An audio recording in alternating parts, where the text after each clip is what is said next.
Hello దోస్తో welcome back to my channel. ఈ వీడియోలో క్రంచీలో ఉన్న టాప్ 5 తెలుగు డబ్బుడ్ యానిమేస్ గురించి మాట్లాడుకుందాం. నేను చెప్పే యానిమేస్ అన్ని ర్యాంకింగ్ ద్వారా చెప్పడం లేదు. కొంతమంది యానిమే ఫ్యాన్స్ తప్పుగా అయితే అర్థం చేసుకుంటున్నారు. నేను చెప్పే యానిమేస్ లో ఎక్కువగా యాక్షన్, కామెడీ, డ్రామా, రొమాన్స్ అయితే ఉంటాయి. ప్రతి ఒక్కరికి ఈ వీడియో అయితే నచ్చుతుంది. అండ్ ఈ వీడియోని లైక్ చేయండి, సబ్స్క్రైబ్ చేయండి. ఈ వీడియోని మళ్ళాంటి యానిమే ఫ్యాన్స్ అయితే షేర్ చేయండి.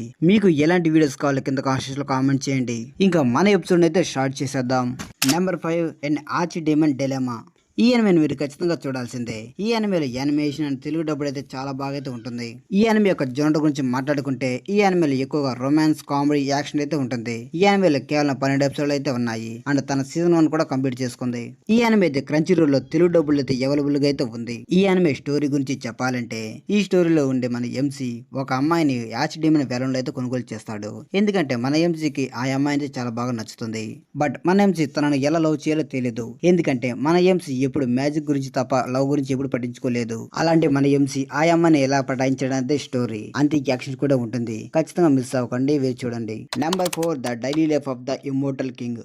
ఈ యానిమేని కూడా మన సోలో లెవెలింగ్ లాగానే కొరియన్ మహానాన్ని బేస్ చేసుకుని యానిమేషన్ అయితే చేశారు. ఈ యానిమే 4 సీజన్ తో 51 ఎపిసోడ్స్ అయితే కంప్లీట్ చేసుకుంది. సరే బ్రో, బాగానే చెప్పారు. మరి ఎన్ని సీజన్స్ తెలుగులో అవైలబుల్ గా ఉన్నాయి అదే చెప్పబోతున్నాను. 3 సీజన్స్ అయితే తెలుగులో అయితే అవైలబుల్ గా ఉన్నాయి. అది కూడా క్రంచీరోల్ లో. ఈ స్టోరీలో వాంగ్లిన్ చిన్న వయసు నుండి చాలా స్ట్రాంగ్ అయితే ఉంటాడు. బట్ వాళ్ళ ఫ్యామిలీ కోసం నార్మల్ లైఫ్ అయితే జీవిస్తూ ఉంటాడు. కొన్ని సంవత్సరాల తర్వాత వాంగ్లిన్ హై స్కూల్ లోకి అయితే ఎంట్రీ ఇస్తాడు. అలా వెళ్ళిన వాంగ్లిన్ ఆ స్కూల్ లైఫ్ లో ఎలా ఉన్నాడు అనేది యానిమే స్టోరీ. ఈ యానిమే చూసి ఖచ్చితంగా అయితే లైక్ చేస్తారు మీరు.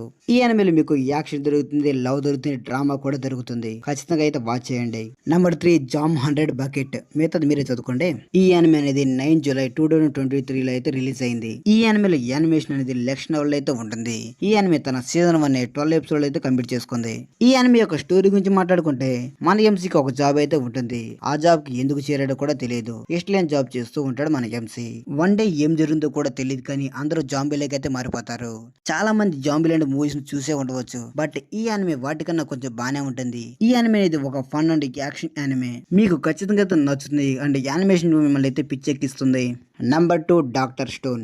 ఈ యానిమేని జూలై 2019 లో అయితే రిలీజ్ చేశారు. అది కూడా టీఎంఎస్ ఎంటర్టైన్మెంట్స్ వాళ్ళు. ఈ యానిమే స్టోరీ గురించి మాట్లాడుకుంటే మన ఎంసీ స్కూల్లో ఉన్నప్పుడు ఆకాశంలో ఒక పీరియడ్ అయితే జరుగుతుంది. ఎర్త్ అంతా మంచు లాంటిది అయితే చుట్టుకుంటూ వస్తూ ఉంటుంది. బట్ దాని వల్ల ప్రతి ఒక్కరు రాయలాగైతే మారిపోతారు. అలా మన ఎంసీ కూడా రాయలాగైతే మారిపోతాడు. అలా కొన్ని సంవత్సరాలు అయితే గడిచిపోతుంది. బట్ ఎలా ఏం జరుగుతుందో కూడా తెలియదు, కానీ మన ఎంసీ ఆ రాయగుండా అయితే బయటకు వస్తాడు. మన ఎంసీని అసలు ఎవరు కాపాడారు? బయటకు వచ్చిన మన ఎంసీ ఎలాంటి సైన్స్ లేని ఆ ప్రపంచానికి సైన్స్ ని ఎలా పరిచయం చేశాడు అన్నది ఈ యానిమే స్టోరీ. ఈ యానిమే కూడా క్రంచీరోల్ అయితే తెలుగులో అయితే అవైలబుల్ గా అయితే ఉంది. ముందుగా మీరు సీజన్ అయితే చూడండి. నచ్చితే నెక్స్ట్ సీజన్ కి అయితే వెళ్ళండి. ఈ యానిమేలో ఎక్కువగా సైన్స్ అండ్ కామెడీ అయితే ఉంటుంది. అండ్ లైట్ గా యాక్షన్ అయితే ఉంటుంది. Number 1 Shangri-La Frontiers. ఈ యానిమే ఒక గేమ్ లాంటి యాక్షన్ అడ్వెంచర్ యానిమే. ఈ యానిమే మంచి స్టోరీతో అదిరిపోయి యాక్షన్స్ తో మనని గేమింగ్ వరల్డ్ లోకి అయితే తీసుకెళ్తుంది. అంతేకాకుండా ఈ యానిమే తెలుగులో కూడా అవైలబుల్ గా అయితే ఉంది. ఈ యానిమే తన 25 ఎపిసోడ్ తో సీజన్ 1 అయితే కంప్లీట్ చేసుకుంది. అండ్ సీజన్ కూడా రన్నింగ్ అవుతుంది. ఈ యానిమేలో మన ఎంసీ ఎప్పుడు bug and under rated games ఆడుతూ ఉంటాడు. బట్ ఒకసారి షాంగ్రీ-లా ఫ్రాంటియర్స్ టాప్ గేమ్ అయితే ఆడడం స్టార్ట్ చేస్తాడు. అలా స్టార్ట్ చేసిన తర్వాత మన ఎంసీ ఎలాంటి పరిస్థితుల్లో ఇరుక్కున్నాడు అనేది యానిమే స్టోరీ. ఇంకా ఈవిడైతే కంప్లీట్ అయిపోయింది ఫ్రెండ్స్. ఇప్పుడు చెప్పిన యానిమేస్ తోపని కాదు, ఇలాంటి చాలా యానిమేస్ అయితే తెలుగులో అయితే అవైలబుల్ గా ఉన్నాయి. బట్ అవి ఎన్ని ఉన్నాయి నాకు కూడా తెలియదు. ఇలా 1 by 1 ఎక్స్ప్లెయిన్ చేసుకుంటూ వస్తే మీకు మంచి యానిమేస్ దొరుకుతాయి, నాకు వ్యూస్ దొరుకుతాయి. మీకు కానీ నా ఎక్స్ప్లెనేషన్ వీడియో కానీ నచ్చితే ప్లీజ్ లైక్ అండ్ సబ్స్క్రైబ్ చేయండి. అండ్ మర్చిపోకుండా ఈ వీడియోని మీ ఫ్రెండ్స్ అండ్ ఫ్యామిలీకి షేర్ చేయండి.